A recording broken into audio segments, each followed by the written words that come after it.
como la de Rush, de hace 100 años más o menos, Pena y estructura social. Es decir, se ha publicado mucho material.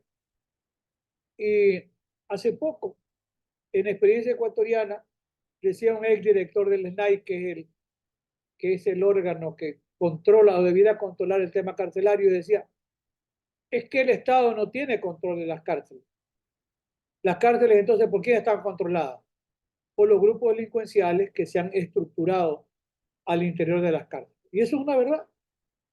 Y hace poco, el nuevo director del sistema carcelario, entiendo que es un general retirado, me parece, de la policía, no sé qué experiencia tenga en el tema penitenciario, y él dice, bueno, es que no tenemos herramientas jurídicas, dice. O sea que, perdone la expresión, o sea, no lee nada, no sabe que en el Código Orgánico Integral Penal, el tercer libro, está destinado al tema de la ejecución de las penas, a un régimen progresivo.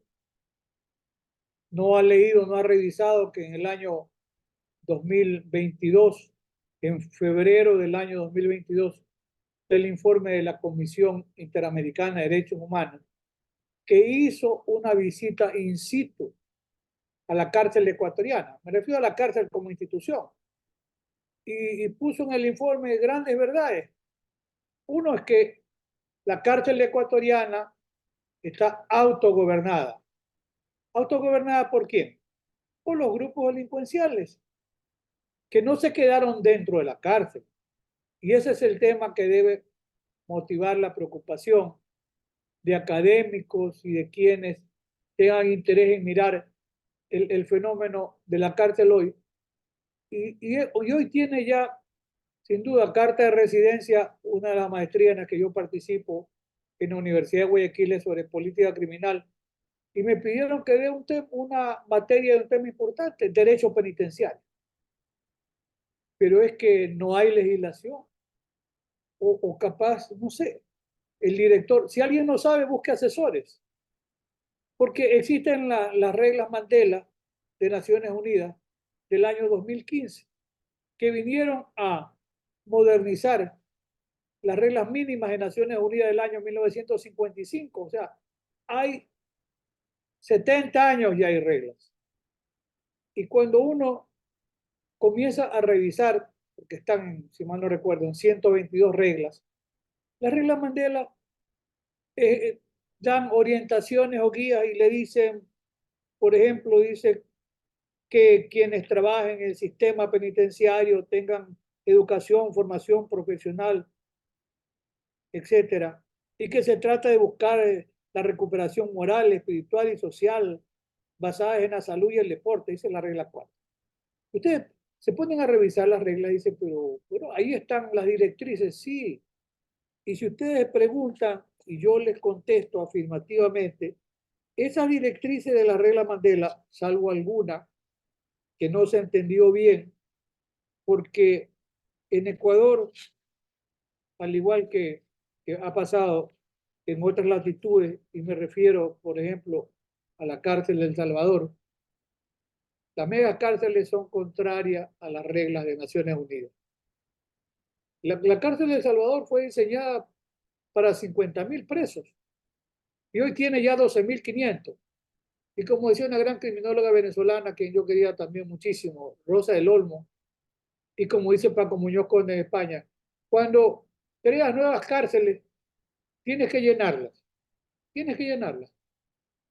Y el tema carcelario, si uno, yo tengo apuntes, puedo enviarles en formato digital algunas de mis publicaciones, una reciente del año 2022, donde incluso cuando uno mira el sistema carcelario, no es para consolarnos, pero el sistema carcelario mundial, Estados Unidos 1972, ¿cuál era la tasa de presos?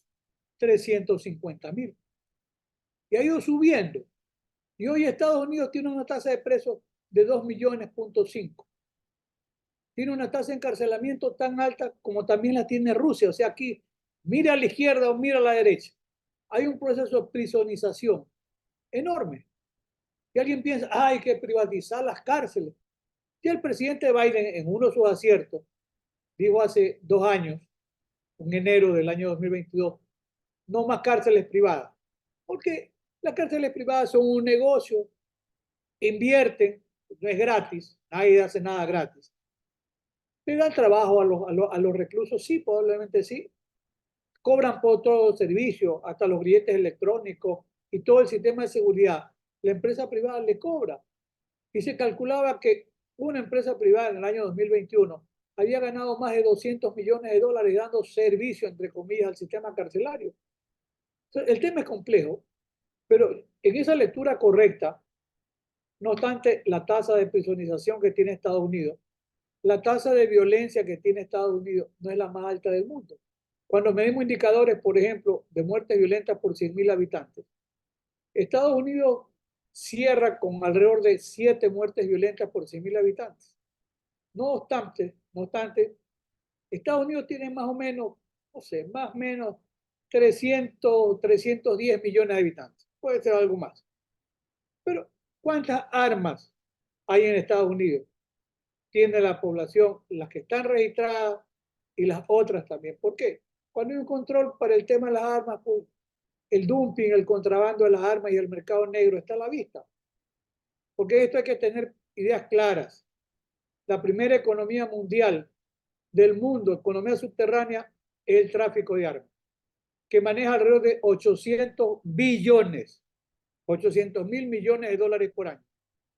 Y la segunda economía mundial es el tráfico de drogas ilegales, que maneja alrededor de 550 billones de dólares por año, 550 mil millones de dólares por año. Pero a pesar de este arsenal de armas, Estados Unidos tiene una tasa de violencia que llega a 7 muertes por 100.000 habitantes, más o menos. Si nosotros extrapolamos esta idea, ¿qué pasa con el caso de Ecuador?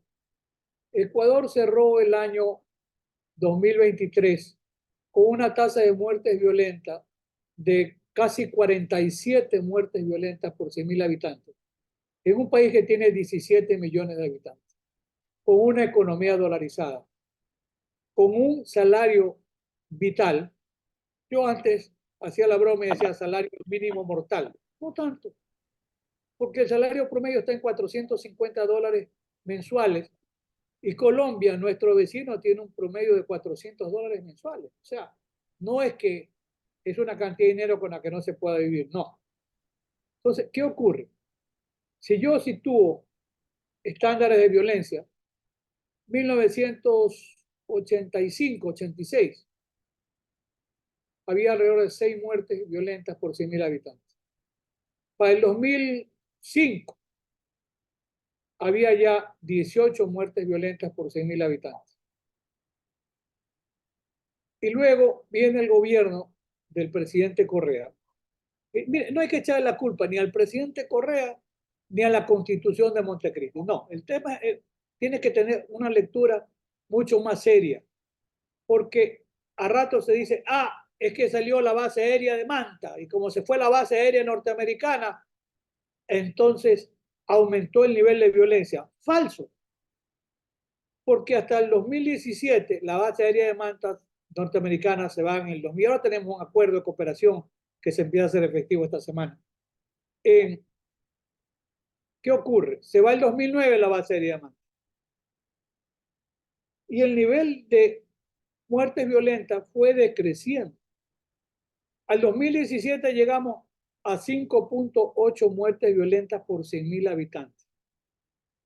Y después, 2018, comienza a crecer al 9, al 12, al 14, al 22. En el 2022 habíamos llegado ya 22 o 23 muertes violentas. Y en el año 2023, 46, casi 47 muertes violentas. Entonces, ¿qué pasa? Yo le doy una explicación a mi saber y entender. El Ecuador ha tenido la bonanza petrolera más importante en la historia de nuestro país. Y posiblemente esa bonanza petrolera mayor, llegamos a tener un barril de petróleo arriba de $150 el barril, $180. Hoy estamos como en 70, 80, que tampoco es malo. Para mí, durante la época de la bonanza petrolera, hubo un mejor reparto de la riqueza. Mire, Colombia, que tiene un gran desarrollo automotriz, industrial y todo, y México, tienen una tasa de muerte violenta que está entre el 20 y 22 muertes violentas por 100.000 habitantes.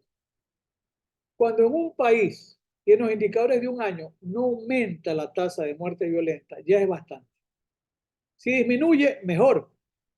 Pero Colombia y México, con todos los problemas que tengan de los carteles y demás, no aumenta. Es decir, hay una suerte de control y en el tema del reparto inequitativo de la riqueza, Haití y Honduras son los países que son más inequitativos. Y el tercero es Colombia. A pesar de seguir siendo el principal productor de cocaína del mundo. Y el año que pasó, Colombia aumentó el 25% de la producción cocalera y el Perú aumentó el 100% la producción cocalera. Lo que les quiero indicar es que el nivel de la violencia en Ecuador ha ido muy de la mano con el crecimiento exponencial de la cantidad de cocaína que se exporta a través de Ecuador.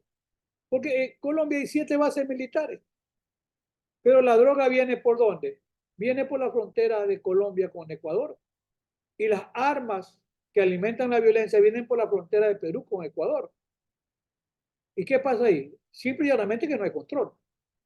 Y no hay control porque no quieren o porque es rentable no ejercer control. Y hoy estamos con estado de excepción y declaratoria de guerra, que está bien. El día sábado de esta semana última, un, un submarino pequeño que venía de Colombia con 3 tripulantes colombianos, 3.5 toneladas de cocaína. Eso fue el sábado. El domingo amanecer lunes, en una hacienda o finca que tenía subterráneos diseñados, se encuentra el alijo más grande de cocaína que en Ecuador se ha encontrado. El año anterior hubo un descubrimiento aquí cerca, donde yo vivo, en Guayaquil, de alrededor de 8 toneladas de cocaína. 8 toneladas. No estamos hablando de 8 kilos ni 8 sobres. Y esta semana, el alijo de cocaína es el más grande en la historia nuestra. 22 toneladas de cocaína casi. En Estados Unidos, ¿cuánto vale una tonelada de cocaína? 20 millones de dólares, en promedio. En Europa, 60 millones de dólares, un promedio de 40 millones de dólares. ¿Cuánto cuesta la cocaína que esta semana se cayó? Se calcula que cuesta, agárrense bien de la silla, 1.000 millones de dólares. 1.000 millones de dólares. Disculpen a las damas, se dan cuenta por qué estamos jodidos. Y entonces, la cárcel, hoy la cárcel ecuatoriana llegó a estar fue un error haber construido mega cárcel, porque hubo que llenarla. Y el argumento era que se iban, y esto ocurrió en la administración del presidente Correa, así. En esto, cuando hay que ser, como yo digo, crítico, hay que ser muy objetivo. Se pensó que se iban a hacer un hospital en la cárcel, bibliotecas, ¿verdad? Casi como una cárcel 5 estrellas. Pero el hecho cierto es que la cárcel se repletó y llegamos a tener hace 2 años aproximadamente, 41.000 o 42.000 presos. La cárcel se sobrepobló. Ese informe que hizo la Comisión Interamericana pone al descubierto lo que dije hace un momento, el autocontrol, que lo tienen quienes, las organizaciones criminales dentro de la cárcel. ¿Y de dónde sale tanto recurso? De la cantidad de droga que hay. Es que las organizaciones criminales manejan la violencia desde la cárcel y están los grupos identificados. Se calcula entre los llamados los lobos y los choneros alrededor de 12.000 y los lobos alrededor de 8.000, 20.000. 20.000 es una cifra impresionante.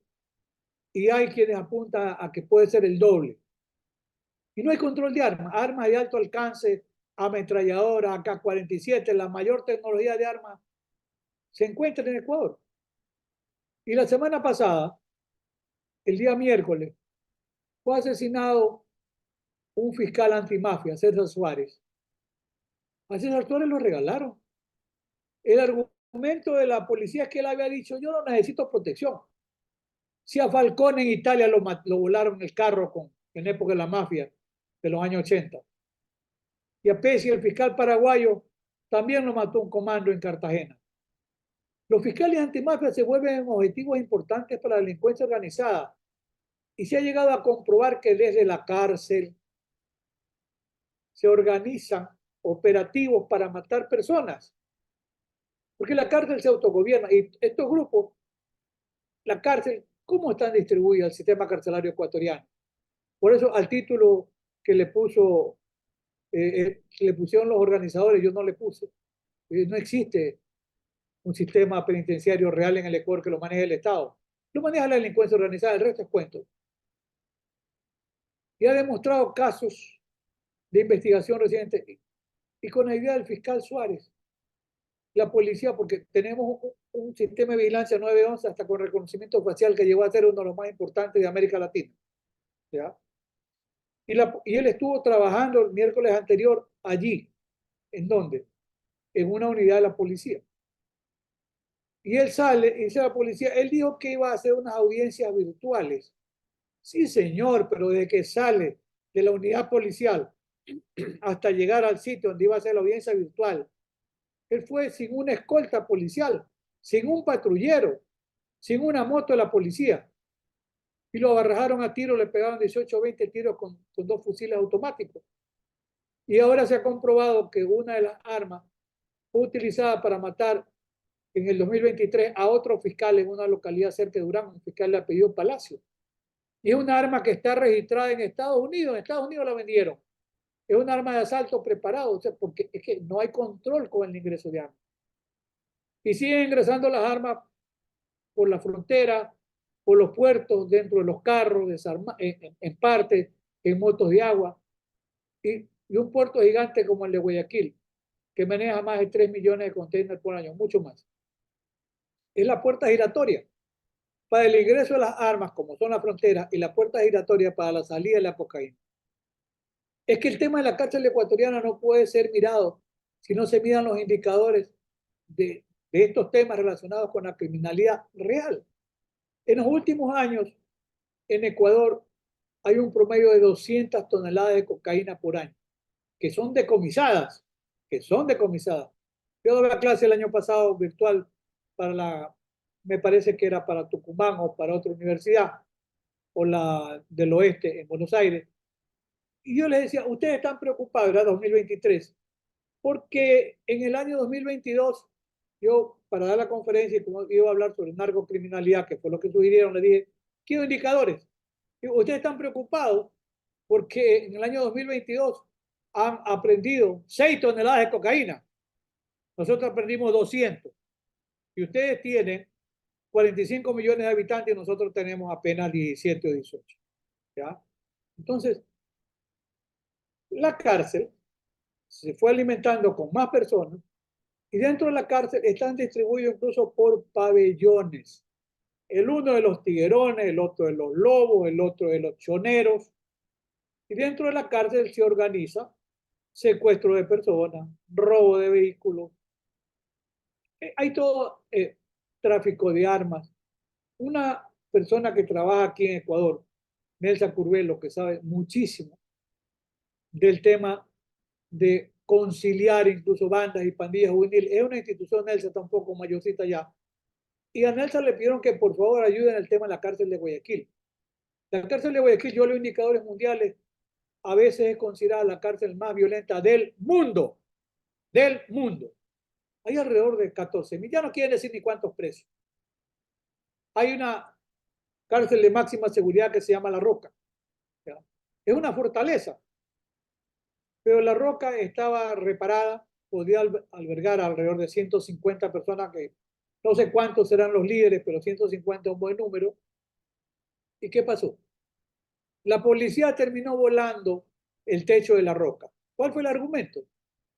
Que con un dron habían puesto una carga de explosivos. O sea, no había otra manera de sacar la carga de explosivos La policía voló el dron y voló el techo, inhabilitó a la cárcel de La Roca. Ha pasado desde septiembre del año pasado, recién la compañía aseguradora va a pagar. ¿Cuánto cuesta? $90.000 y no se ha podido recuperar. Entonces, y hoy los líderes de las organizaciones de los choneros, alias Fito, y de los lobos, Pico, ambos se fugaron al inicio de este año. Y algo dijo Nelson Curvelo, lo que les voy a repetir. Ese es un cuento, que la droga y las armas entran con drones, por el aire, por el agua. No, dice. La droga entra por la puerta principal y la puerta principal está custodiada por la policía. Esa es la realidad. Hoy tenemos una declaratoria de guerra y se ha reconocido que existe un conflicto armado interno. Porque, ¿y eso qué hace? En un estado de excepción, de acuerdo con la Constitución de Ecuador, el ejército es fuerza auxiliar de la policía. Pero con el reconocimiento de un conflicto armado interno, la preeminencia la tiene el ejército. Y está bien, el ejército es el que descubre las 22 toneladas de cocaína encaletadas en una finca. ¿Cuántas más habrá? No sé. Pero 200 toneladas por año. Si somos generosos, el 20% de la droga, si calculemos 2.000, se han ido 1.400 toneladas, sí, el 20%, 1.400 toneladas o 1.500 toneladas de cocaína por Ecuador, y eso pasa por año. Entonces, es un gran negocio.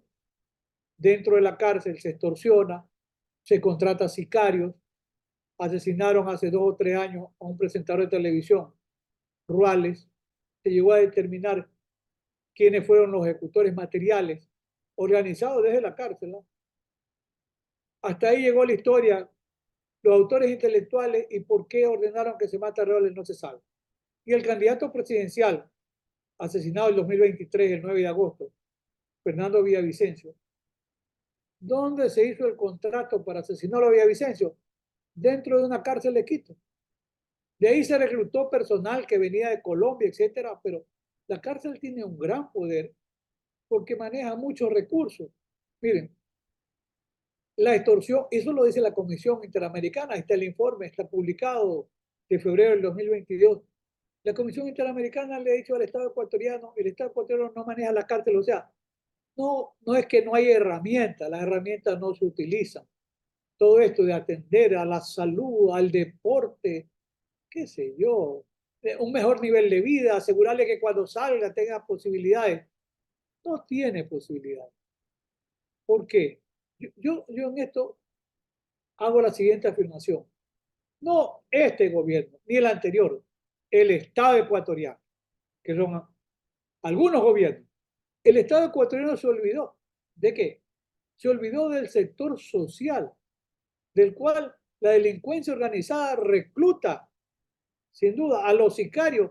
Ese joven, y Ecuador tiene una población joven de, yo creería que en Ecuador los jóvenes son mayores que los medianos y los adultos, pero una población joven que no tiene educación, que no tiene trabajo. Con esto no quiero decir que todo pobre es delincuente, no es verdad, pero una población que no es atendida, ya, que tiene las carencias básicas, es fácilmente reclutable por el crimen organizado, pero por supuesto. Y dentro de la cárcel se lo sigue reclutando porque el pequeño consumidor luego se convierte en un microtraficante para consumir la ganancia. Y después puede dar el gran salto y le dicen, mira, ¿por qué mejor no piensas en que te puedes ganar una cantidad de dinero mayor? ¿Y haciendo qué? Te conviertes en sicario, ganas más dinero y más rápido. Al fiscal Edgar Escobar, esto que pasó con Suárez, que pasó con Palacio, al fiscal Edgar Escobar, que fue mi alumno en la Universidad Católica y era profesor también. Lo mataron el año pasado a mediados de año. A las 8:15 de la mañana se estaba haciendo limpiar los zapatos en el edificio de la Fiscalía General de Guayaquil. A 80 metros hay una unidad de la policía. No había un policía que prestara servicio en el edificio de la Fiscalía General. Y Edgar Escobar vio a dos muchachos que se acercaban a carrera. Y él era un fiscal que trabajaba contra delincuencia organizada, contra narcotráfico, contra secuestro de personas, en tema de inmigrantes, de lavado de activos. Él era un objetivo de alto riesgo, igual que Suárez, al que asesinaron la semana pasada. La policía no lo custodiaba. No había un policía ahí. El joven de menor de edad, que de acuerdo con nuestro sistema, la posibilidad de que se mantenga en la cárcel será de hasta 8 años. ¿Eh? Y al adulto, esos 34 años, eran 2. Nunca se investigó más allá quién lo mandó a matar a Escobar ni por qué. Entonces, hoy hay un movimiento dentro de la Fiscalía General del Estado ecuatoriano que hace reclamos con toda razón, porque no tienen protección. Y este tema de los jueces y fiscales sin rostro, ustedes saben mejor que yo que el sistema interamericano de derechos, la Corte Interamericana y el sistema interamericano de derechos humanos lo ha proscrito. El ciudadano tiene derecho a saber quién lo va a juzgar. Y ya ha sido condenado Colombia, ha sido condenado Brasil por utilizar jueces sin rostro. Perdón, Perú ya no utiliza jueces sin rostro. Pero no están ni los jueces, algunos, ni los fiscales con la protección de vida. Entonces se los pone como kamikaze a ir a la guerra. Sí, pero sin protección. Con esto lo que quiero decirle para ir terminando por razón del tiempo, que sigue muy limitado, pues no va para más. Miren, la cárcel sigue siendo un nido de la delincuencia. Es un sistema carcelario. No tenemos un sistema carcelario tan sobrepoblado. A veces se dice el 30% de sobrepoblación, falso. Cuando llegamos a tener 42.000, sí, era el 30% de población excedida. Hoy están más o menos en 31.000 los presos en las cárceles ecuatorianas, que son 30 y tantos de centro. Pues bien, el exceso de la población carcelaria ecuatoriana hoy puede estar en el 10%, no es tanto. ¿Cuál es el problema? El problema no es la población carcelaria, la sobrepoblación. El problema es que el Estado no maneja la cárcel. La cárcel la siguen manejando grupos delincuenciales y hoy en este estado de guerra y estado de excepción, el ejército ecuatoriano, porque miren, en el informe que hace la Comisión Interamericana del año 2022, para aquel momento eran más o menos 320 muertos violentos. Ojo, 2020 sale de la cárcel uno de los líderes de los choneros, lo asesinan en un mall en Manta, y el 2021 empiezan las masacres carcelarias. 70 muertos, 50, 100 muertos, 120. Cuando la Comisión Interamericana está en Ecuador, para el diciembre de 2021, aproximadamente había 320 muertes violentas dentro de las cárceles ecuatorianas. Y exhorta al Estado ecuatoriano a que retome el control de las cárceles. Hoy, o hasta el 2023, fueron 14 levantamientos carcelarios violentos, con 470 muertos dentro de las cárceles. ¿Por qué? Porque hay un enfrentamiento feroz. ¿Para qué? Para manejar la delincuencia dentro de la cárcel. Hoy el ejército ha entrado con buen pie, porque en esta ocasión se tomaron 8 o 10 cárceles. Tomaron de rehenes a los guías penitenciarios. Afortunadamente, sí es penoso, aunque sea uno, pero hubo un solo guía penitenciario asesinado. No más, se tomaron 12 o 14 cárceles. El ejército ha recuperado el control de las cárceles, sigue sacando armas, sigue sacando drones, está desmantelando toda la comunicación satelital, no hay inhibidores de señales, póngale teléfonos monederos, pero el Estado no ha controlado, hoy tiene el Estado, de hecho, está controlando las cárceles porque allí está el ejército. Tenemos un estado de excepción que puede durar 60 días y 90, pero yo he dicho algo y reitero, más allá del estado de excepción, puede vivir un estado de guerra, y el estado de guerra no tiene tiempo. Usted cuando va a la guerra no le vamos a pelear 90 días, 120, no, no, no. El estado de guerra va a durar mientras dure el conflicto. Y está declarado un conflicto armado interno, no internacional. Mire, no nos queda otra vía. Si a mí me preguntan, yo hace 30 años, por lo menos, en mis publicaciones, sostengo que la única salida racional al problema de la violencia que generan las drogas ilegales es ir a la legalización, empezando por la regularización, que significa que el Estado debe controlar la producción y producir en función de la necesidad farmacéutica, etc. Doy ejemplo. Como Estados Unidos en 1900, 2000, a ver, Estados Unidos dicta la enmienda en 1919, la prohibición del alcohol. Se creía que se iba a manejar la violencia de la mafia ítalo-norteamericana. La delincuencia organizada no es de ahora, hace 100 años existía la mafia de Al Capone, Albert Anastasia. Pero se dan cuenta que eso no baja el nivel de violencia. Y la prohibición tenía ese costo. Había que vender lo prohibido, había más ganancias. Y dice, no, después de 14 años, en 1933, la única enmienda en Estados Unidos que ha sido reversada. Dice, no, hay que mantener control de calidad y el Estado va a ser partícipe incluso de las ganancias. Sí, ¿y por qué no se puede hacer lo mismo? Hoy Estados Unidos, 20 estados por lo menos, más me parece, tienen de alguna manera ya regularizado el tema de la marihuana, porque la marihuana la producen. ¿Cuál es el problema en el tema de las drogas ilegales como la cocaína con esta cantidad impresionante de dinero que mueve? El lavado de activos. Como dice bien de Souto en España, el lavado de dinero. ¿Cuánto la banca del primer mundo se beneficia con el 80% del dinero que se lava o se blanquea? El 80%, 400.000 millones de dólares, si se lo saca de la vena económica del mundo, no sé si la economía mundial puede quebrar. Ese es el gran obstáculo. No hay, ahí está lo que se dijo en Málaga en 1989, en Manifiesto de Málaga, toda la discusión por la propuesta de legalización. Eso es mirar muy lejos, porque la economía mundial depende mucho de lo que producen las drogas ilegales. Pero tenemos que enfrentar el problema. Pues, ¿qué hacer?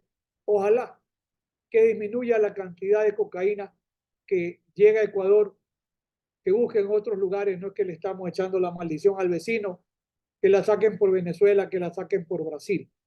Pero mientras sigue ingresando esa cantidad de drogas y de armas a Ecuador, el nivel de la violencia va a continuar y habrá rasquiña y luego habrá Fito y Colompico y serán otros líderes, entre comillas, de organizaciones criminales.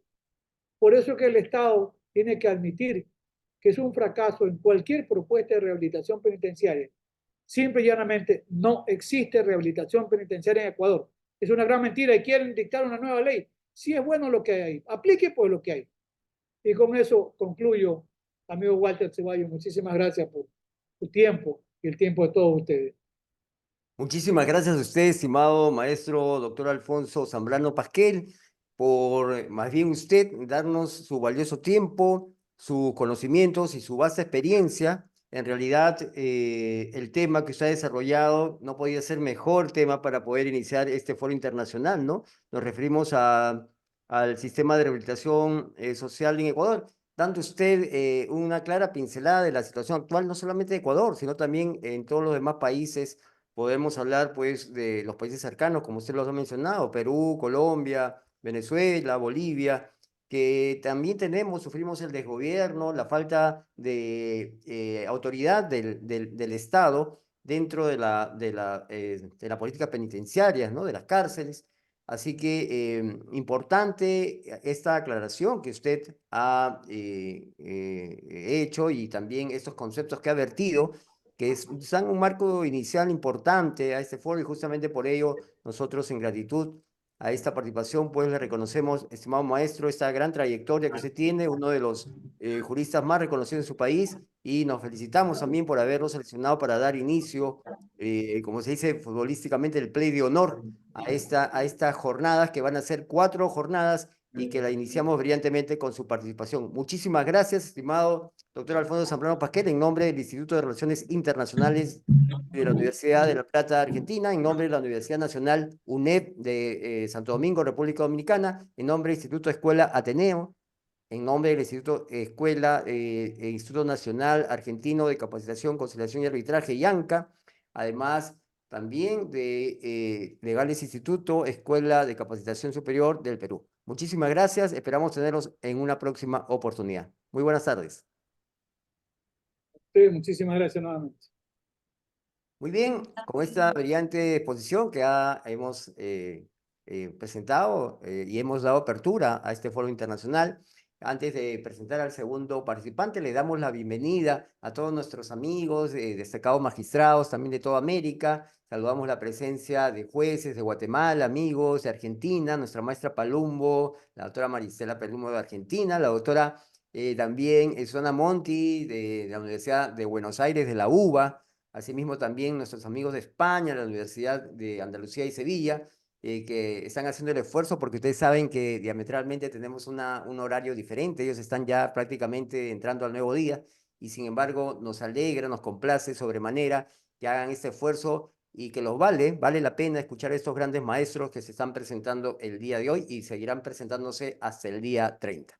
Muy bien, vamos a continuar con la segunda participación y para esto tenemos ya el grato honor de contar en este auditorio y en esta plataforma virtual con el doctor Julio Aguayo Urgilés. Él es juez de la Corte de Justicia del Guayas, es docente universitario de pre y posgrado, además es un gran profesor en Derecho. Tuvimos el gran honor y alegría de conocerlo cuando estuvo hace poco en el Perú, en el Congreso Internacional de Flagrancia que organizó la Corte Suprema del Perú. Tuvimos oportunidad de conocer la calidad de persona, de ser humano y de profesional de nuestro destacado amigo, el doctor Julio Aguayo Urgilés. Él va a disertar el tema herramientas jurídicas para combatir la delincuencia organizada en el Ecuador. Tienes el uso de la palabra. Adelante, estimado maestro. Muchas gracias, doctor Walter. Un gusto, muy buenas por ese afectuoso saludo y presentación. Un saludo cordial y fraterno a nuestros amigos, compañeros y colegas que tienen la gentileza de seguirnos en esta charla. Y mi agradecimiento, además de haber tenido la gentileza de invitarme con este distinguido grupo de profesionales de la academia y de la Administración de Justicia, también obedece a que se analice la situación del Ecuador, que lamentablemente las últimas noticias, que son de conocimiento mundial, determinan la existencia de graves problemas que han generado una situación que inclusive dio la vuelta al mundo con temas tales como el secuestro de periodistas en plena transmisión, ataques coordinados a unidades judiciales, trataron de tomarse hospitales, fueron momentos realmente de dolor y en medio de tantas situaciones adversas, la buena voluntad, el cariño manifestado por los hermanos iberoamericanos hicieron que fuera menos doloroso esos momentos. Realmente la situación del Ecuador no es algo que se haya generado de un momento a otro, porque delincuencia organizada hemos tenido desde hace mucho tiempo. Bandas que se especializaban en ataques o atracos a entidades bancarias, por ejemplo. Pero el negocio de la droga, su incremento y el retroceso del Estado ha significado que muchas cosas que se pensaba que se habían superado regresen con fuerza inusitada. Ecuador vivió momentos también de violencia, no al nivel que tenemos en la década de finales de los años 90, sobre todo al inicio del siglo XXI, como producto de un hecho económico político que provocó una tremenda afectación del tejido social.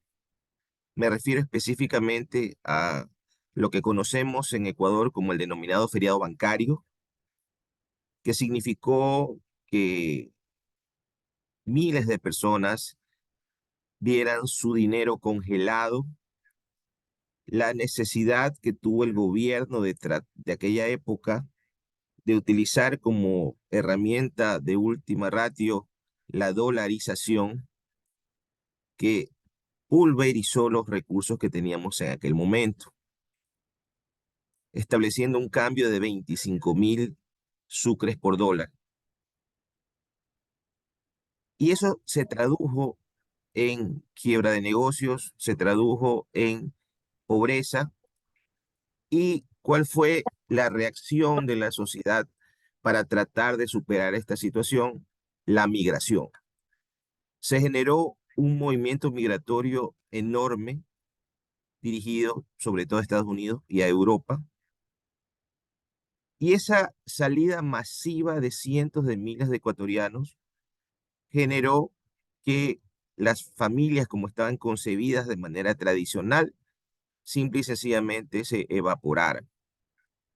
No solamente un padre viajaba, a veces viajaba padre, madre, tíos, y quedaban decenas de miles de niños a cuidado de ni siquiera familiares cercanos, a veces de conocidos o de vecinos.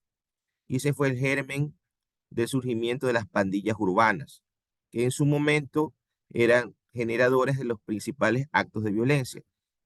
Las principales o las más conocidas, se llegó a mencionar que habían cerca de 400 pandillas, fueron los denominados o conocidos como Latin King y los Nietas, cuyo enfrentamiento marcaba de sangre nuestras ciudades. Sin embargo, hay momentos de la historia donde se producen inflexiones positivas y una de esas fue el cambio del paradigma constitucional y también institucional que se generó a raíz de la Constitución del año 2008. Porque a partir de esa norma suprema que comenzó a permear legislación infraconstitucional y a remodelar la estructura estatal, surgieron proyectos que generaron el descenso de una manera muy, muy importante, como lo dijo el maestro Zambrano, con relación a la tasa de los homicidios. Uno de los momentos tal vez más trascendentes, cuyo impacto tiene que ser analizado, fue la denominada pacificación de las pandillas, cuando sobre todo los Latin King y los Nietas fueron reconocidos como agrupaciones urbanas y eso contribuyó de manera significativa en la disminución de la violencia. Pero dentro de esta reestructuración institucional, existieron nuevas organizaciones, nuevas instituciones con finalidades específicas. Por ejemplo, el Ministerio de Justicia, que tenía a cargo la rehabilitación social, el manejo de las cárceles. El Ministerio de Gobierno se dividió en Ministerio de Gobierno encargado únicamente de la política y el Ministerio del Interior que se encargaba de la seguridad. Se creó un Ministerio Coordinador de Seguridad. Se generaron modelos de gestión para la policía con apoyo internacional con la finalidad de establecer una gestión por procesos que permite establecer los pasos necesarios para la producción o generación de productos y asimismo determinar cuándo no se cumplen esos procedimientos para buscar correcciones en tiempo real. Por ejemplo, se establecieron los que se denominaban los circuitos y subcircuitos, que eran mecanismos de control del trabajo policial. A través de rastreo satelital se podía establecer en tiempo real dónde debía estar un patrullero con su equipo y de la misma manera que ese equipo estaba asignado para responder dentro de un tiempo relativamente breve cuando recibía las llamadas de auxilio. Este modelo de gestión también hizo énfasis en acercar la policía a la ciudadanía, la denominada policía comunitaria. Porque ¿quién más que el pueblo? ¿Quién más que los habitantes de un sector para determinar cuáles son las necesidades de seguridad y señalar los elementos que se consideren como ajenos o peligrosos para ese barrio? El policía comunitario dejó de ser considerado como alguien ajeno, sino que se integró a ese tejido social. Visitaba cada una de las casas, se ponía a las órdenes, daba su teléfono celular, se crearon la posibilidad de alertas tempranas como botones de pánico, se establecieron unidades policiales de diferente magnitud en función de su ubicación, se establecieron mecanismos de depuración policial a través de pruebas de confianza, se limitaron o restringieron las barreras que permitían el acceso a la policía, que a veces dependían de la capacidad económica para poder cubrir garantías o el ajuar o uniforme policial. Algo también importante fue condicionar los ascensos a la productividad, esto es al número de arrestos, a los operativos, y comenzamos a ver oficiales de Estado Mayor dirigiendo operativos, haciendo patrullaje, porque era su obligación hacerlo si deseaba seguir en la carrera policial. A nivel justicia, existieron varias mejoras relacionadas como la infraestructura física, construyendo unidades judiciales para acercar la justicia a los usuarios con la finalidad de ir limitando las barreras. Porque en ciertas ocasiones, lo que en un mapa podría parecer como una distancia corta, en la realidad significaba horas y horas de espera para que algún medio de transporte pudiera llevar al usuario a esta unidad judicial. Se trataron de construir unidades judiciales acercando a la justicia a los usuarios y generando modelos de atención de acuerdo a la necesidad de servicio y la capacidad que se tenía en aquella época. Por ejemplo, uno de los proyectos más exitosos que se hizo en aquel momento fue el modelo de gestión de atención en flagrancia. Se construyó toda una estructura que nacía de una gerencia de coordinación de flagrancia que manejaba el control de más de 300 puntos de flagrancia que se tenía. Comenzaron a desarrollarse y construirse unidades judiciales de flagrancia adaptadas al modelo de gestión. Tuvimos las visitas de muchos queridos y entrañables magistrados de varios países que venían a visitarnos para conocer cómo era nuestro modelo de gestión. Pero ¿cuál es la importancia de un modelo de gestión en la administración de justicia? Porque históricamente Ecuador ha pasado por tres momentos. En el primero era era el de la oficina individual del juez, donde el juez prácticamente era el gerente de su despacho. Él tenía que ver la manera de cómo podía financiar papel, los insumos básicos, había escasez de personal, había limitaciones tecnológicas, que prácticamente no existía ningún tipo de tecnología, y lo que generaba realmente era una situación de atraso en el despacho, lo que generaba era una situación de inconformidad de los usuarios y finalmente lo que generaba era un sentimiento de impunidad. ¿Por qué?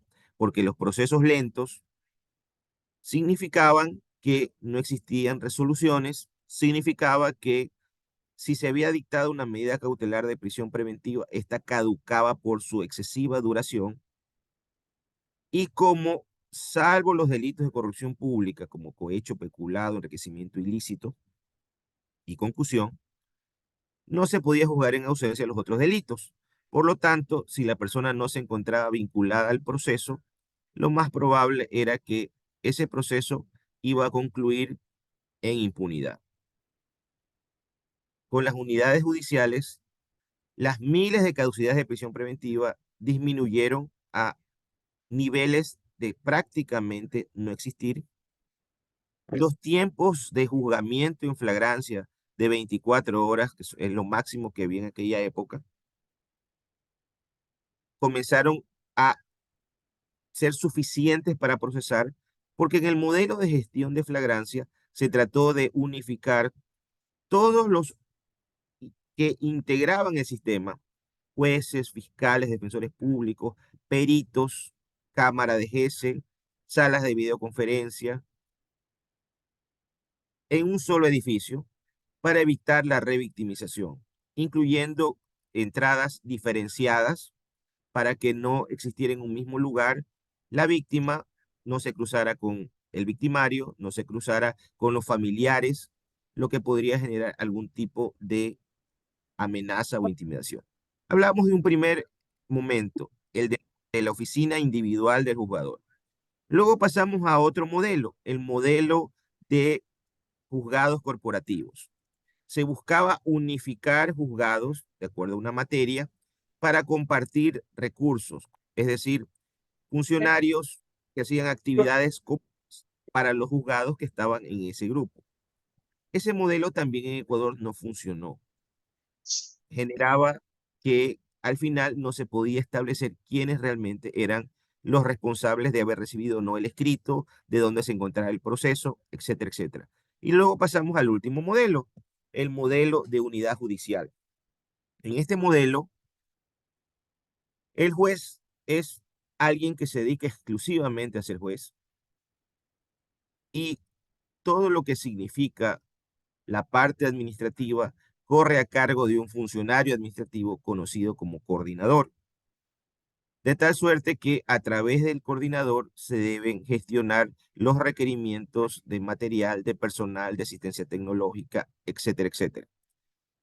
Este modelo de gestión que se aplicaba y se sigue aplicando, obviamente debe ser perfeccionado, sobre todo con, con la aplicación de las modernas tecnologías, como el expediente digital, como el parte electrónico, como cosas tan sencillas como evitar la transcripción de audiencias, que a veces significaba que de los pocos funcionarios encargados de un juzgado de apoyo, funcionarios administrativos, tenía que pasar escuchando audios y transcribiendo durante toda su jornada lo que se dijo en una audiencia anterior. A través de grabaciones, está el CD, hay un acta resumen. Eso significó ahorro de costos, eso significó inclusive hasta eliminar una pequeña cadena de corrupción, porque a veces los tiempos para que salieran las actas transcritas significaba que alguien tenía que pagar para que eso se hiciera más rápido. Con las actas resúmenes, eso se eliminó. Modelo de gestión de violencia contra la mujer con primera acogida, es decir, cuando alguien llegaba víctima de la violencia, era recibida por una psicóloga, una trabajadora social, un médico, dependiendo de la situación, y se buscaba en lo posible evitar la revictimización, porque además de haber sido víctima de una infracción, en el antiguo esquema significaba que los usuarios tenían que ir en diferentes lugares y contar su historia al policía, luego al ayudante del fiscal, luego al secretario de la fiscalía, luego al fiscal, luego al juez, luego cuando había una audiencia de juicio tener que volver a contar, y todo eso era revictimizador y estigmatizante. Mejoras jurisdiccionales, el sistema penitenciario, se construyeron cárceles, se trató de darle la posibilidad de rehabilitación a través de educación virtual, se establecieron algunos centros de rehabilitación de alta seguridad, en el caso específico lo conocen como La Roca, siendo un símil esta prisión famosa de San Francisco, Alcatraz. Y todo esto unido a la disminución de necesidades insatisfechas, porque como perfectamente ustedes conocen, la criminalidad es multicausal, pero uno de los elementos más trascendentes es la económica, el dinero. A mayor estado, estos organismos, estas organizaciones criminales, que sí existían, porque no es una situación que es de reciente data, porque la organización criminal de mayor número de integrantes se la denomina los choneros. Tuvo su origen en la provincia de Manabí. Hay un cantón de Manabí, en la provincia del Ecuador, que se llama Chone. Entonces, los choneros fue el primer grupo delictivo que fue el que comenzó a articularse dentro del comercio internacional de droga. Este grupo delictivo luego fue desafiado por excisiones de ese mismo grupo o por el surgimiento de otras bandas, que algunas trabajaban entre sí y se unían para atacar a otra. Luego de los choneros, tenemos otra banda con casi 8.000 integrantes, que son denominados los lobos, que a su vez también tienen bandas menores periféricas, pero todas se encuentran articuladas dentro del negocio de la droga. Pero no es el único negocio ilícito al que se dedican. ¿Por qué? Porque, por ejemplo, el caso de los lobos, se ha determinado que adicionalmente al manejo de narcotráfico, se relacionan también con la explotación ilegal de minas, con la extorsión, con sicariato y obviamente también con delitos conexos como el lavado de activos. Dentro de la evolución de la delincuencia organizada, la primera fase, cuando existe Estado, cuando hay un control adecuado, hubo toda esta reforma constitucional, de infraestructura, de modelos de gestión, porque también tuvimos un cambio legislativo, no solamente la Constitución, sino también el Código Penal, porque era una norma bastante antigua, fue cambiada por un Código Orgánico Integral Penal a partir del 2014, que trataba de unificar en un solo cuerpo legal todo lo relacionado al fenómeno penal, en su faceta sustantiva, su faceta ejecutiva y su faceta adjetiva, es decir, derecho penal, sustantivo, derecho procesal penal y derecho de ejecución de penas. Este Código Orgánico Integral Penal estableció nuevas figuras que anteriormente no existían, estableció nuevos procesos o procedimientos que anteriormente no existían, mucho más rápidos, mucho más eficientes, y sobre todo permitió constitucionalizar en gran parte el derecho penal, porque nuestro Código Penal hasta el 2014 tenía un núcleo duro que bebía del Código Penal belga de 1873, que a su vez se remontaba al Código Napoleónico, con ciertos implantes del Código Rocco y algunas reformas totalmente asistemáticas. Nuestro Código Penal, que duró hasta 1900, hasta el 2014, necesitaba urgentemente no solo una reforma, sino un cambio paradigmático.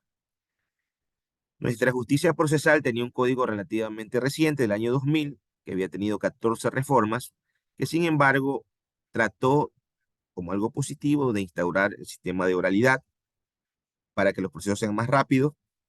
Sin embargo, este código era realmente inaplicable con un código penal muy antiguo. Y existía también un código de ejecución de penas que buscaba rehabilitar a las personas, pero el problema era que cómo se podía rehabilitar a alguien que para la sociedad nunca había estado realmente habilitado.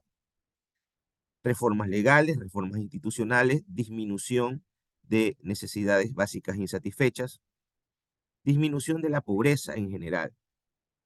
Sin embargo, posteriormente, y sobre todo es bastante sencillo encontrar fechas señeras tanto para lo positivo como lo negativo. A partir del 2017 comenzamos a retroceder en todo lo que se pudo conseguir anteriormente,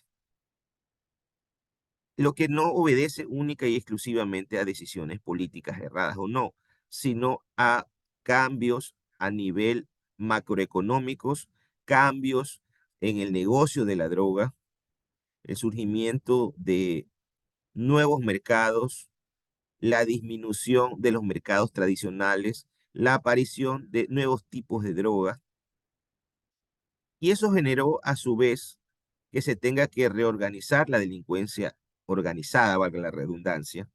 ¿Por qué?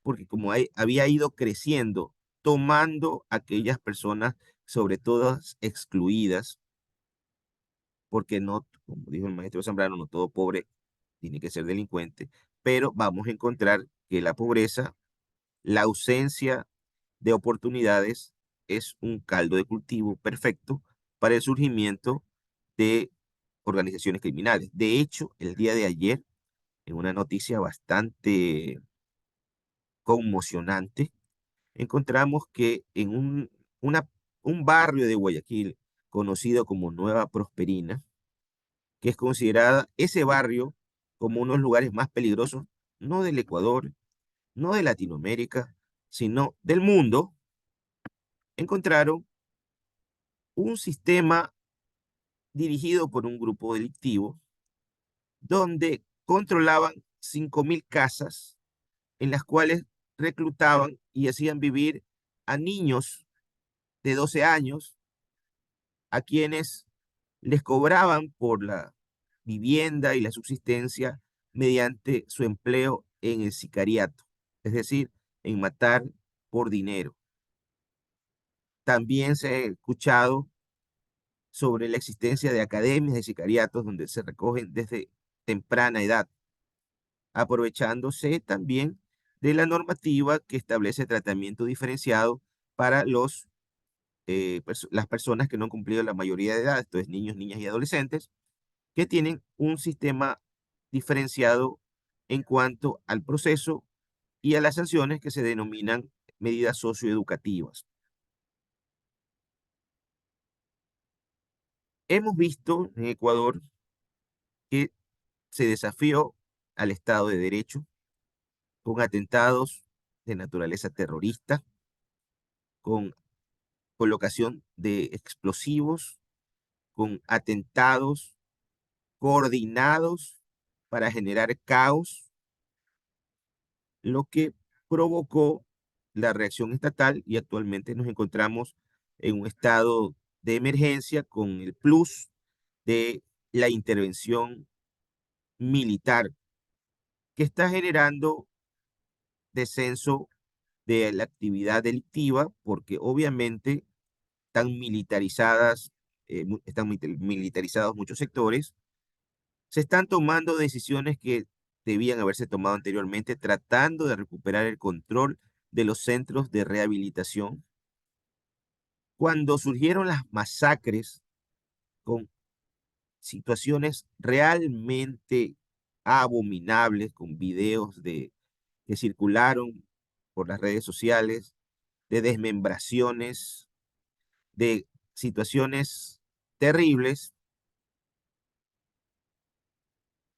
se basaba sobre todo en que el Estado había perdido el control de estos centros de rehabilitación, donde la clasificación de las personas privadas de su libertad no estaba en función de la peligrosidad o tipo de delito, sino de su afinidad o vinculación con una organización criminal. Entonces había pabellones de los lobos, de los choneros, de los Latin King, etcétera, etcétera.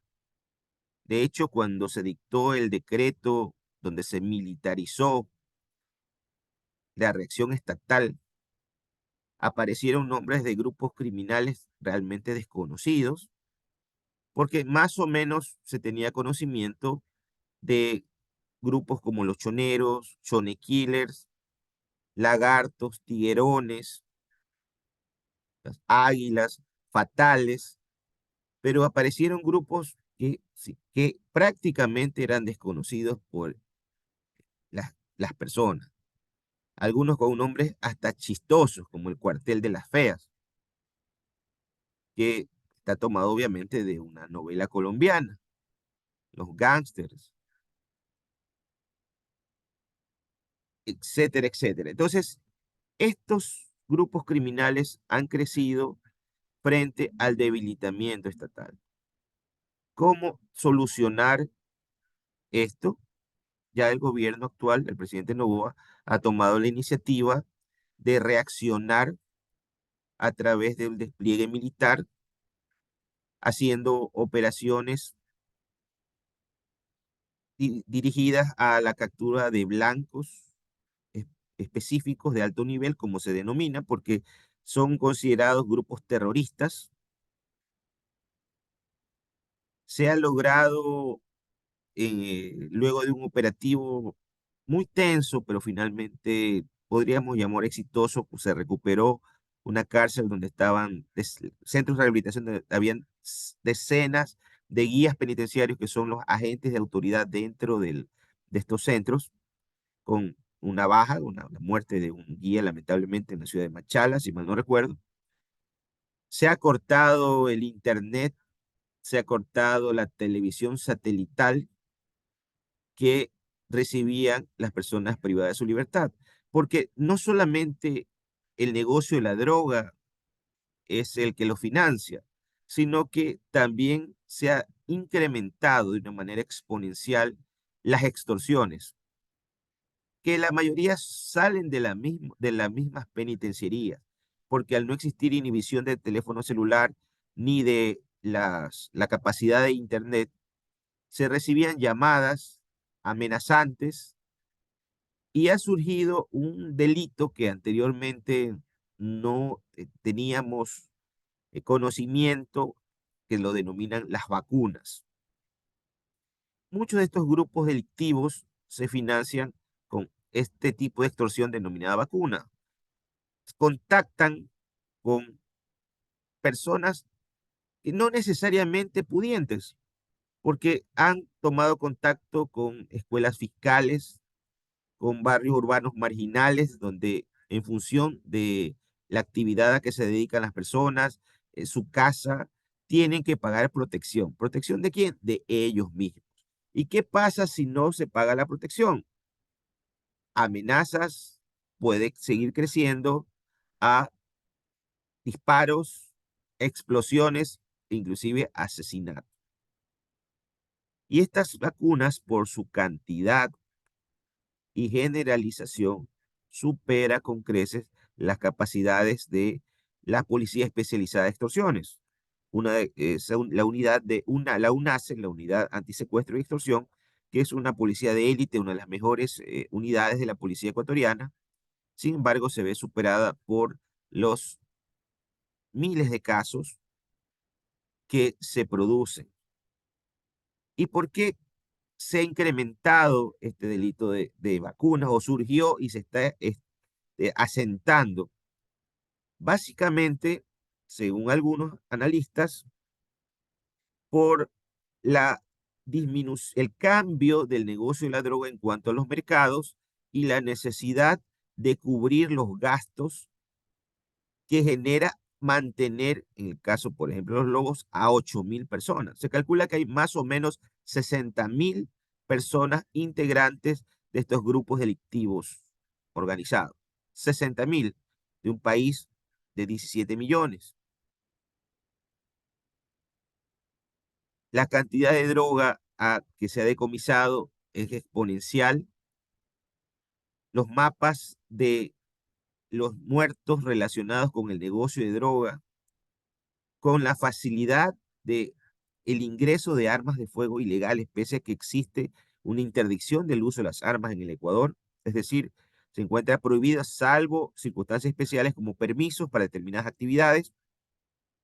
Sin embargo, entran y salen sin ningún problema armas de fuego que son utilizadas en varios actos criminales.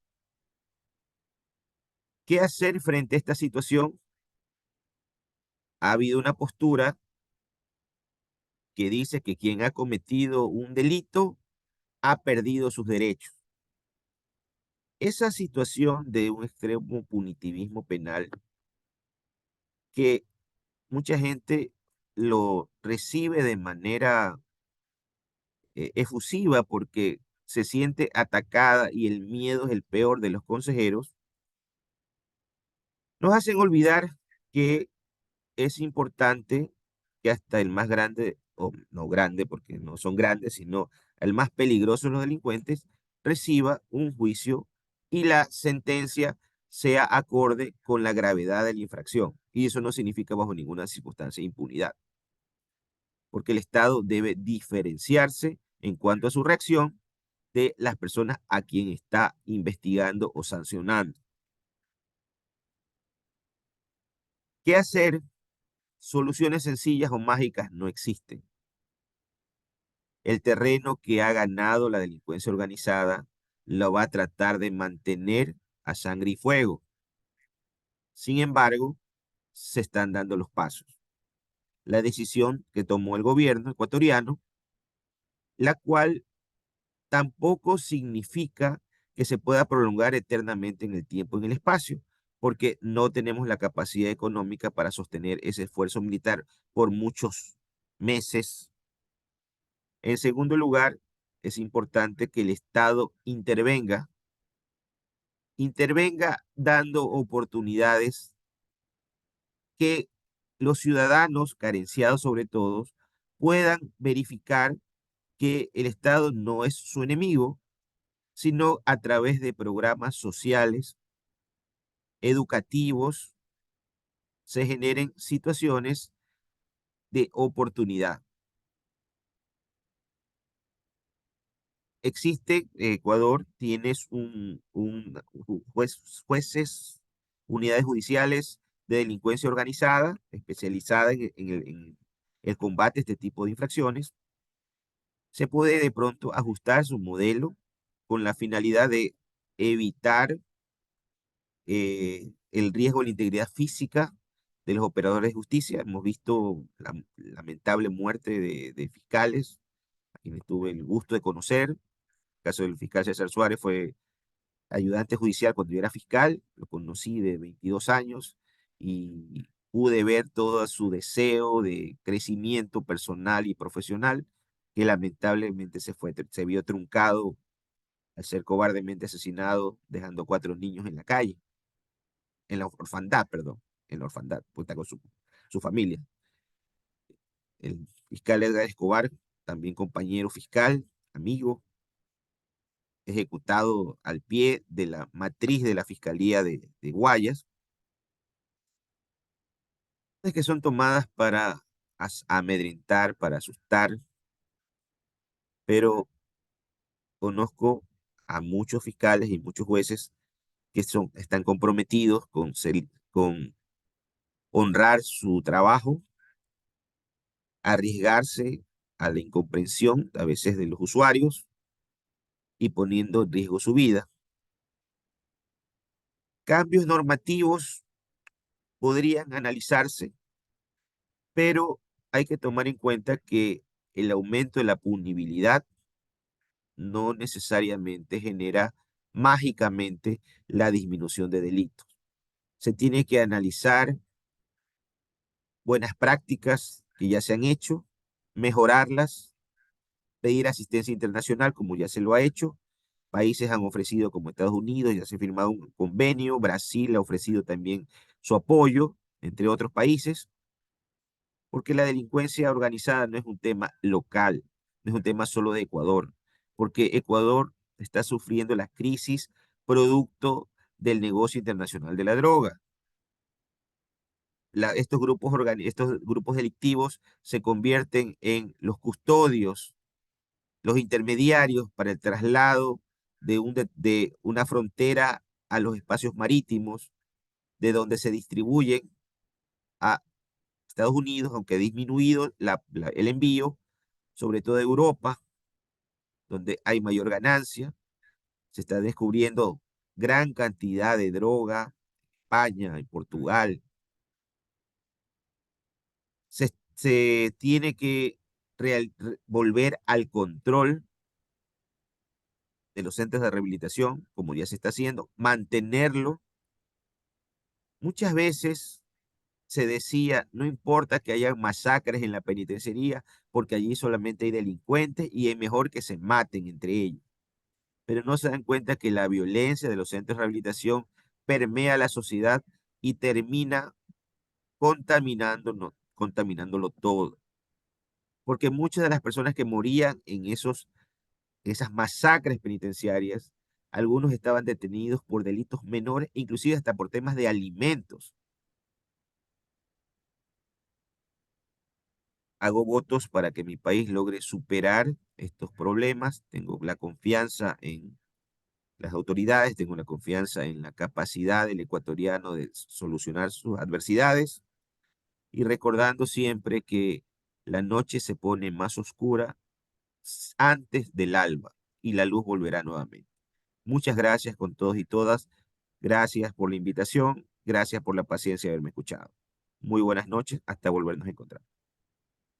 Muchísimas gracias a usted, estimado maestro doctor Julio Aguayo Giles, por esta excelente participación con un tema también muy importante que es ya desde el punto de vista del organismo judicial, las herramientas para combatir la delincuencia organizada en el Ecuador, desde su perspectiva de juez, de la perspectiva jurisdiccional. Pues es importante saber que se han tomado medidas a pesar del desborde. No, el organismo judicial no se queda de brazos cruzados y también participa, como todos los elementos de la sociedad, pues en esta lucha que se le debe dar frontalmente a la criminalidad organizada, bajo ya nuevos conceptos, ya que los anteriores, todas las prácticas que se han venido realizando, pues estamos viendo que son insuficientes, ¿no? Y que la violencia, la espiral de la violencia, la delincuencia, pues cada vez se hace más compleja. Y eso justamente es uno de los motivos por estar presente en este foro y tener la oportunidad de escucharlos y también, también de los amigos de los diversos países que están presentes, también seguro estarán sacando sus propias conclusiones, sus propias ideas. Esperamos que todo esto coadyuve a mejores resultados luego en el campo objetivo, en el campo concreto. Muchísimas gracias, doctor Julio. Siempre es un honor y siempre es una alegría, además, particular verlo. Esperamos nuevamente reencontrarnos, doctor. De repente, si no en Perú, en alguno de estos eventos, grandes eventos que se están realizando, como este que vamos a tener en Santo Domingo dentro de poco, ¿no? Que es el Congreso sobre el tema, sobre el sistema acusatorio en el juzgamiento, y donde también, como acá virtualmente, pero ya físicamente se van a reunir grandes juristas y también seguro amigos, pasantes y también participantes del Congreso Internacional. Estimado doctor Julio, un honor siempre, una alegría y un gran abrazo hasta Ecuador y en su persona a todos nuestros hermanos de la hermana República del Ecuador. Muchísimas gracias, muy buenas tardes y por favor síganos acompañando para poder continuar con un hilo conductivo importante, que es importante en este caso porque la propuesta es ella. El día de hoy se están presentando juristas del Ecuador, reconocidos, magistrados, jueces y también docentes universitarios, como ha sido el caso del doctor Alfonso Zambrano Pasquel, gran, también autor de grandes obras que han llegado, pues algunas de ellas también seguro que a muchas de sus manos, y también es un honor tenerlo todavía con nosotros. Entonces, y justamente para un poco recordarles cuál es la metodología el día de mañana, que es viernes 26, el día lunes 29 y el día martes 30, vamos a tener la presencia muy grata de docentes, de juristas de 10 países de América, ¿no? Que van a también a dar luces, también van a dar sus opiniones, van a compartir sus experiencias profesionales y académicas en torno a estos temas que nos reúnen en este foro internacional. Vamos a continuar, entonces ya tenemos la grata presencia de nuestro siguiente participante y si nos permiten para hacerle la presentación, vamos a leer, bueno, una breve resumen de su hoja de vida. y nos estamos refiriendo al doctor Homero Tayupanda Quirós.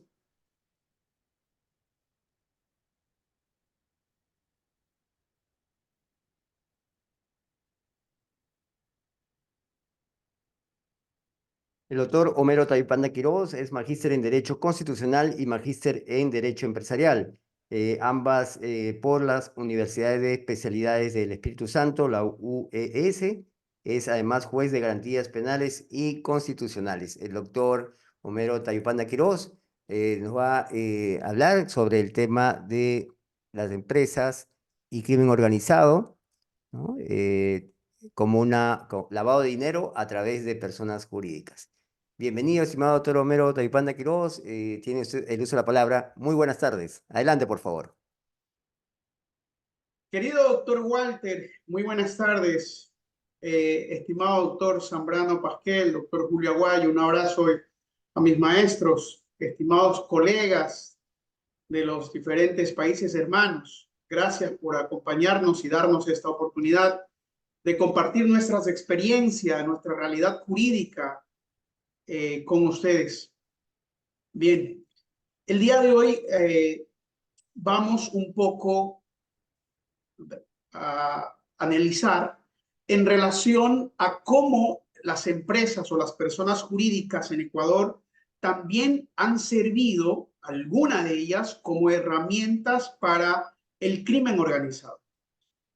Algunas empresas jurídicas, ¿verdad?, han sido blanco de este crimen organizado y han servido como herramientas justamente para la perpetración de un sinnúmero de delitos. Y para ello, adentrarme a ello, me gustaría compartir un minuto de un reporte televisivo que me va a permitir compartir lo que quisiera.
Muy bien.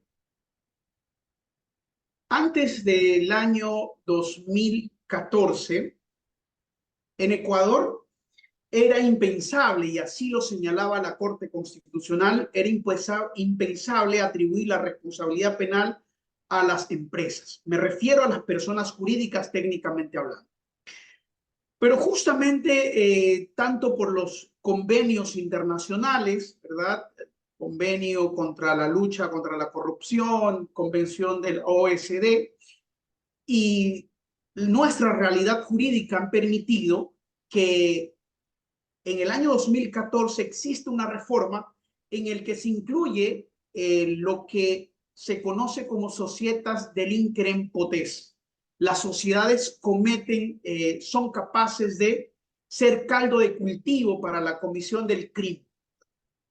A raíz de 2014, agosto, prácticamente estamos por cumplir una década ya, la Corte Nacional de Justicia, el máximo órgano de la justicia ecuatoriana, no ha tenido todavía la oportunidad de sentar un precedente en relación a la responsabilidad penal de las personas jurídicas.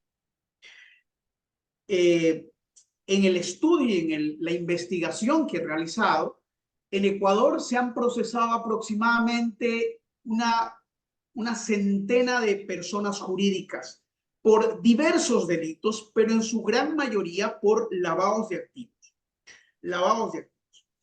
Y es en el artículo 49 de nuestra legislación interna penal que se recoge justamente este tipo de responsabilidad de las personas jurídicas, tomando en cuenta la realidad social que vive, que el crimen organizado se vale no solamente de empresas fantasmas o empresas de fachada, sino de empresas que realizan su actividad comercial en el mercado globalizado. De allí que en Ecuador, al menos a nivel de la Corte Nacional de Justicia, todavía no tenemos una sola sentencia, un precedente que hace referencia en relación a la responsabilidad penal de las personas jurídicas. Tenemos a nivel de jueces de primer nivel sentencias, condenas, inclusive a nivel de corte provincial, pero no tenemos todavía algún precedente que brinde lineamientos de, por ejemplo, qué tipo de imputación es el modelo ecuatoriano. Lo que sí tenemos es varias reformas a raíz del 2014 en relación, por ejemplo, a la adopción de programas de cumplimiento como un sistema de atenuación de la responsabilidad penal. A diferencia de lo que ocurre esto en España, que los programas de cumplimiento son inclusive causas que eximen la responsabilidad. En nuestro país tenemos como un sistema de atenuación de responsabilidad penal. Ahora bien, en esta lucha contra el crimen organizado, donde el crimen organizado también ha adoptado a empresas lícitamente constituidas. Es más, hubo un informe periodístico que señalaba que actualmente las grandes empresas criminales están comprando, están adquiriendo de forma lícita las empresas que operan lícitamente y que tienen mayor ranking en las exportaciones. ¿Para qué? Para que de esta manera poder utilizar estas empresas comprando, adquiriendo lícitamente y luego obviamente utilizarlo para el servicio del crimen organizado, sea para exportar cocaína, sea para realizar lavados de dinero, ¿verdad? Entonces, como decía el doctor Zambrano Pasquel, el querido maestro nuestro, ¿verdad? Las puertas grandes para el ingreso y egreso de armas de fuego, de droga, son los puertos de aduanas, son los puertos. Se decía que iban a implementar escáneres, ¿verdad? Pero a cuenta del día de hoy, seguimos viendo las contaminaciones de containers, miles y millones de containers que salen por día. El Instituto Nacional de Censo en Ecuador, INEC, una institución que se encarga de estadística, señala que en Ecuador al 2023 hay más o menos 1,5 millones de personas jurídicas, 1,5 millones de personas jurídicas. Y que estas personas jurídicas realmente juegan un rol preponderante en la economía global o en la economía del Ecuador. Evidentemente no podemos negar que gracias a las personas jurídicas, a las empresas, se ha incrementado la economía y evidentemente en un mundo globalizado es impensable hablar de negocios sin que esté inmerso las personas jurídicas. Pero esto también ha sido en ciertas personas jurídicas un caldo de cultivo para actividades criminales que en nuestro país han sido procesadas penalmente en ciertos delitos. Ahora, también me gustaría compartirles nuestra realidad nacional.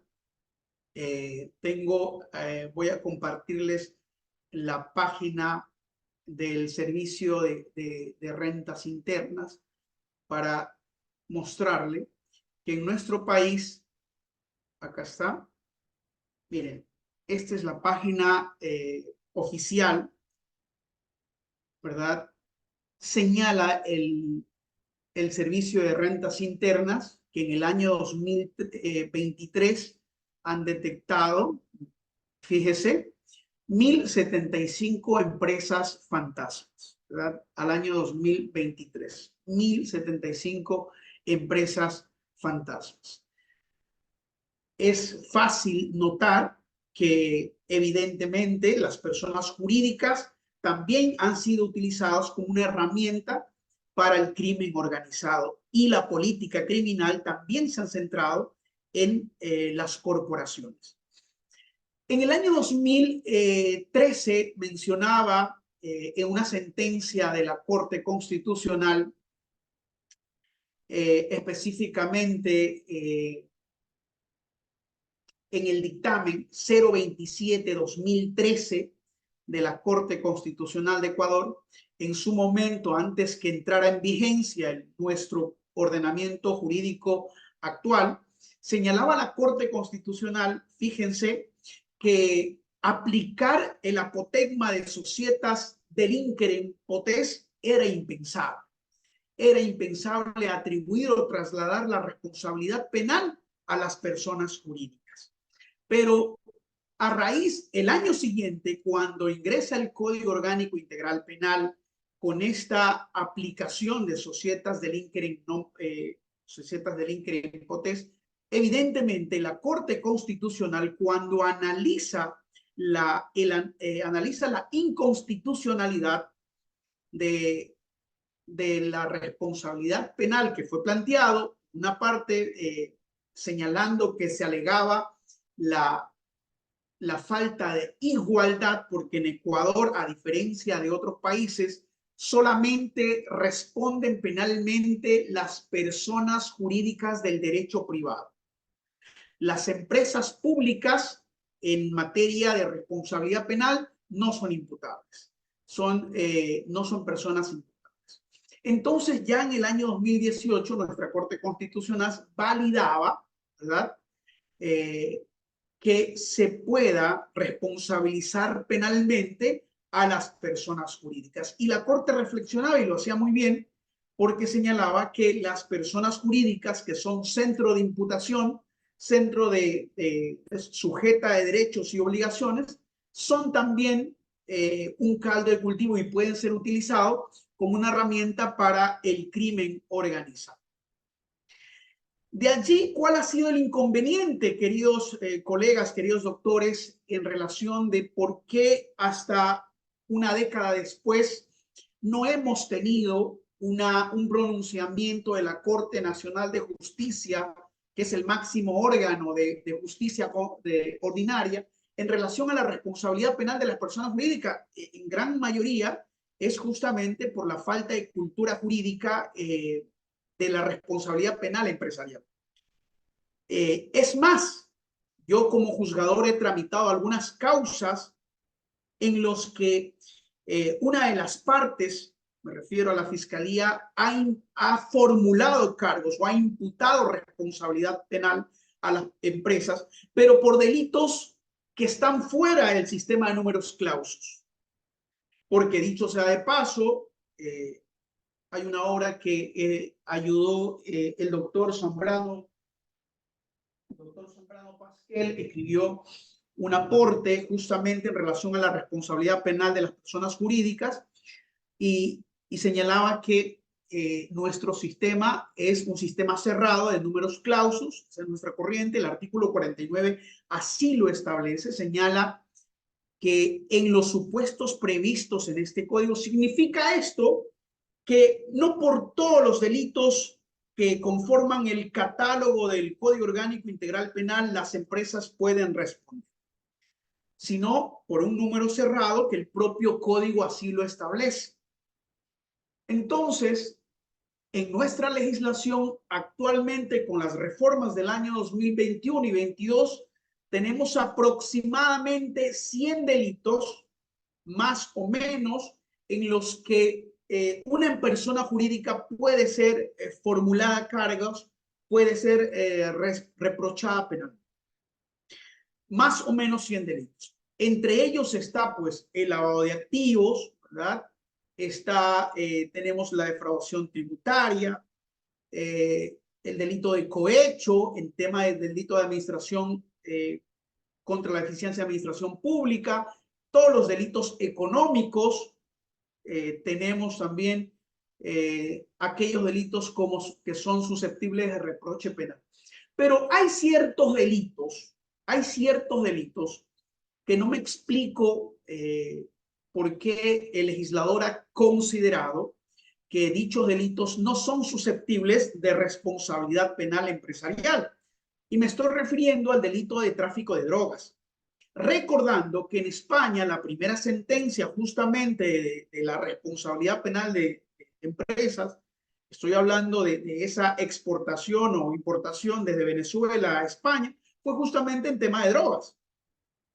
En ese sentido, en nuestro país, si bien es cierto, existen una centena de empresas, personas jurídicas procesadas penalmente, pero en su mayoría todavía no llegan a la Corte Nacional de Justicia y no son, todavía no tenemos unas reglas o precedentes o regulaciones de cuál es el criterio o cuál es el modelo de imputación que la Corte Nacional va a validar. Mientras tanto, nos apegamos a la doctrina, nos apegamos a la legalidad, el artículo 49, ¿verdad?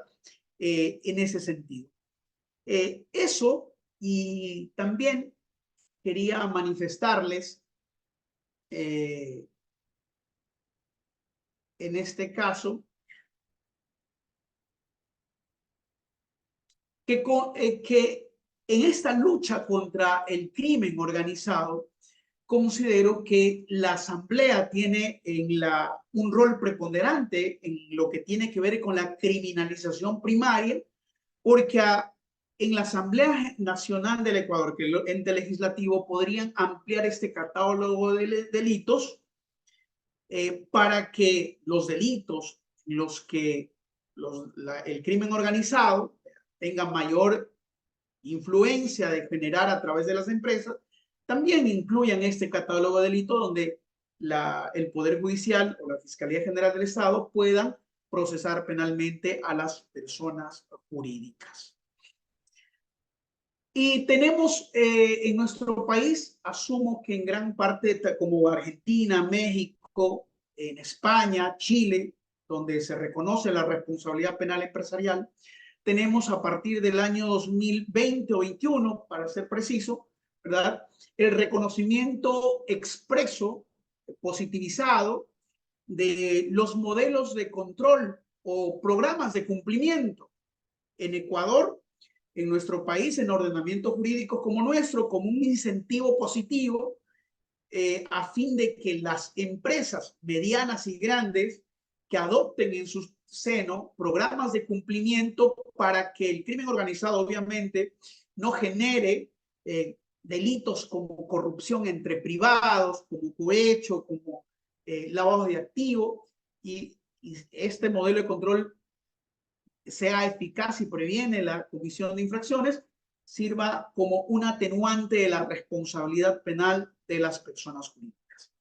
En Ecuador, como decía el doctor Julio Aguayo, tenemos una justicia especializada donde todos estos delitos que tienen que ver con corrupción y delincuencia organizada lo conoce exclusivamente en la ciudad de Quito ante jueces especializados.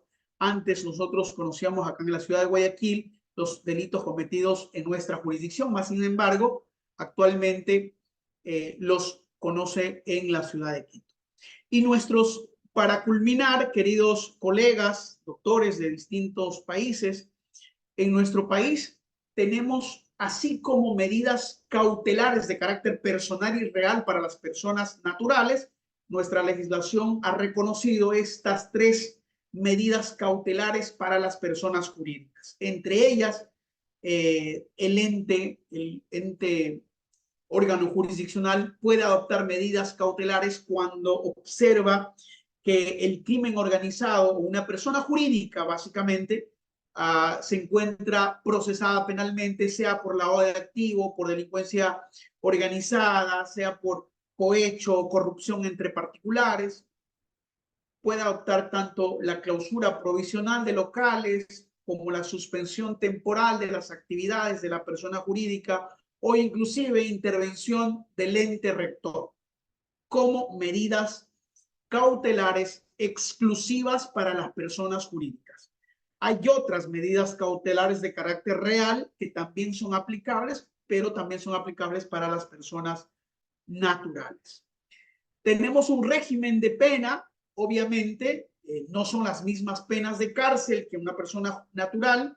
Tenemos un régimen de penas como multa, como comiso penal, clausura temporal, actividades de remediación y reparación y actividades de beneficio para la colectividad, y la disolución o la extinción que equivaldría si estamos en la persona natural, una pena de muerte, y la prohibición temporal o definitiva de contratar con el Estado. Así como tenemos el sistema de medidas cautelares, así tenemos sistema de penas, también tenemos acá un sistema de atenuantes. Entre las atenuantes, había manifestado hace un momento, es haber implementado un sistema de un programa de cumplimiento en el seno de la empresa antes de la comisión de la infracción penal. De la misma manera, tenemos una reparación integral antes del juicio y una denuncia voluntaria propia, ¿verdad?, antes del inicio de la instrucción fiscal. Y tenemos finalmente un sistema de agravantes. Hablo cuando la empresa ha sido reincidente y nuestra legislación habla de que se trate del mismo delito, ni siquiera del mismo bien jurídico, sino del mismo delito. Y también un sistema de agravantes de que cuando la empresa se vale de otra para la comisión de la infracción o cuando se burla de la normativa interna para evadir el cometimiento o para más bien para evadir la responsabilidad de la penal. Y la circunstancia, al menos como operadores de justicia, la problemática que nosotros nos enfrentamos frente a aquellas empresas que han sido procesadas o que quizás son empresas que estando operando de forma regular han sido adquiridas por crimen organizado. La circunstancia es que no tenemos un régimen jurídico claro en relación a las atenuantes, agravantes, porque no hay formas de cómo aplicar las atenuantes, agravantes. Por ejemplo, en el caso de disolución de la empresa o extinción de la persona jurídica, cómo ésta se puede incrementar o cómo ésta se puede agravar o cómo ésta se puede establecer como un atenuante. Ese régimen jurídico todavía no está claro.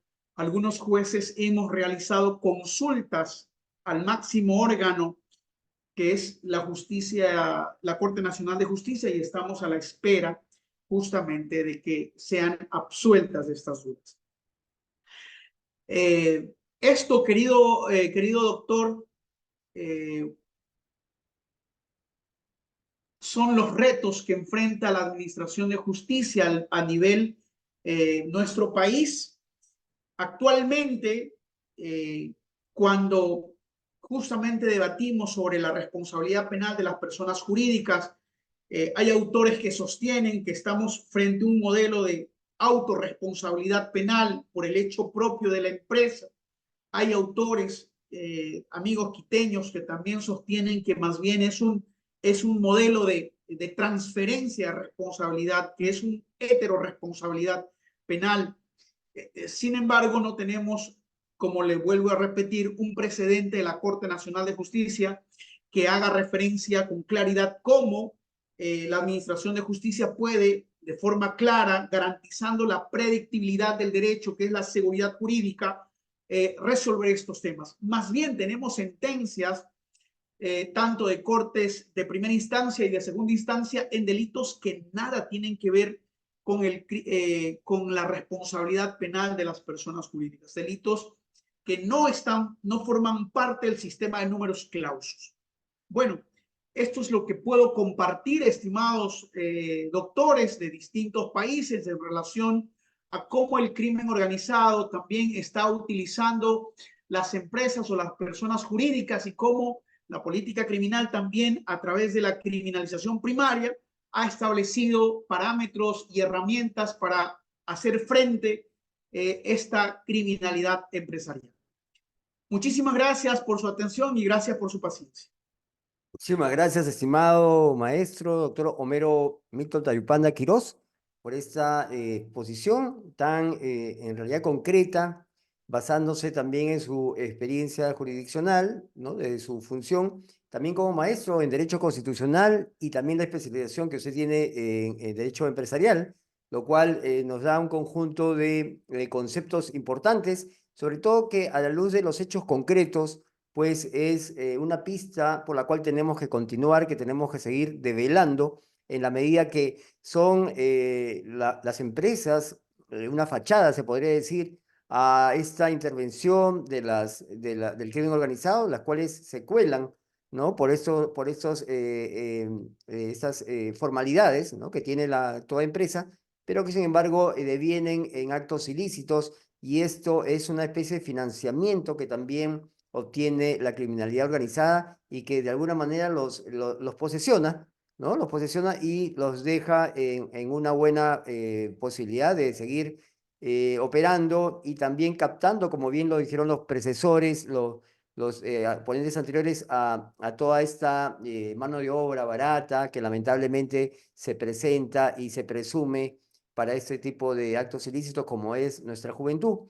En muchos casos, y no solamente es el caso de Ecuador, sino en varios países, la juventud un poco carente de falta de oportunidades, pues se ven y terminan enroladas en las filas de estas bandas organizadas.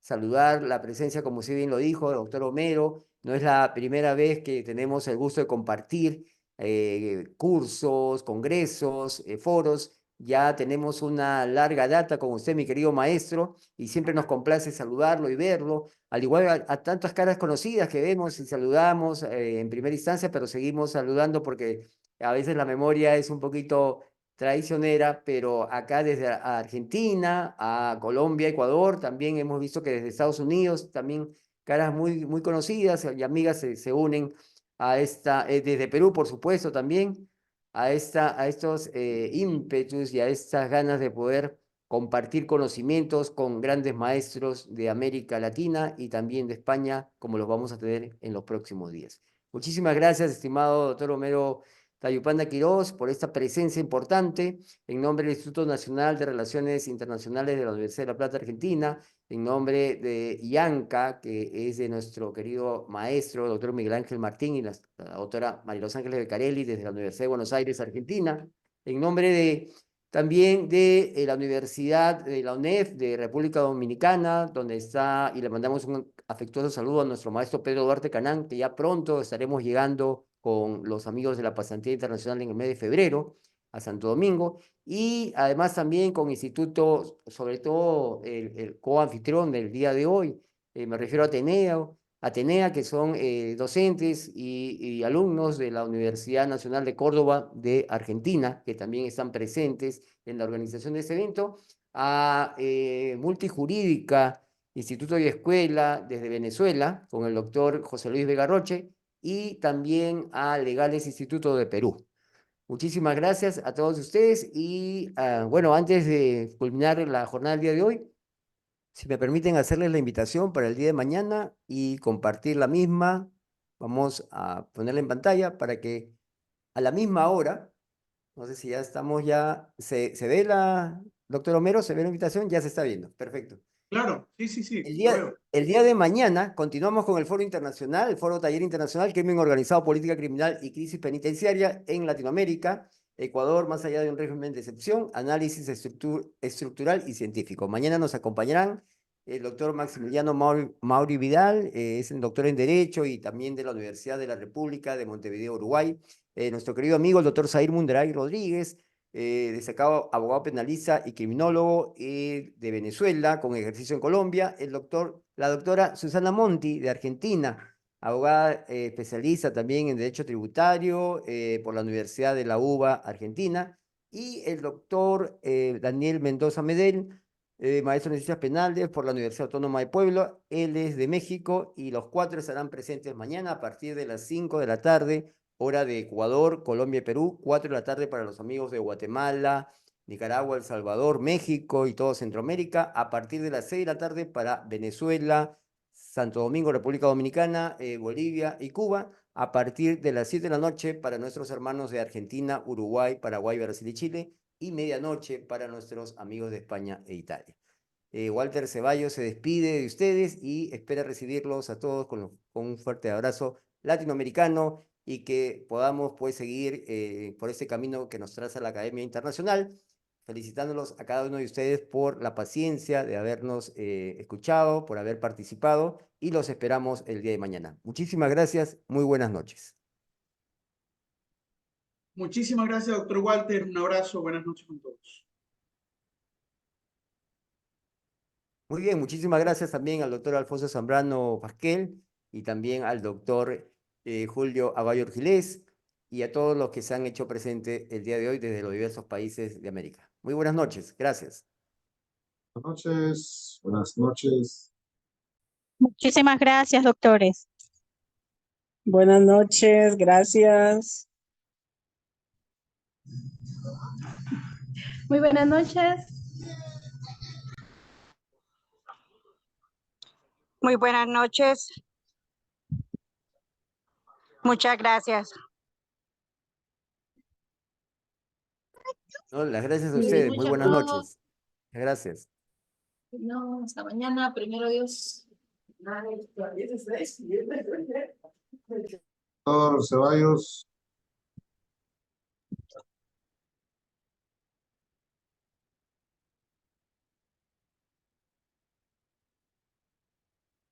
Muy buenas noches, saludos. Buenas noches, gracias. Gracias, muy amables, muy buenas noches, cariños, gracias.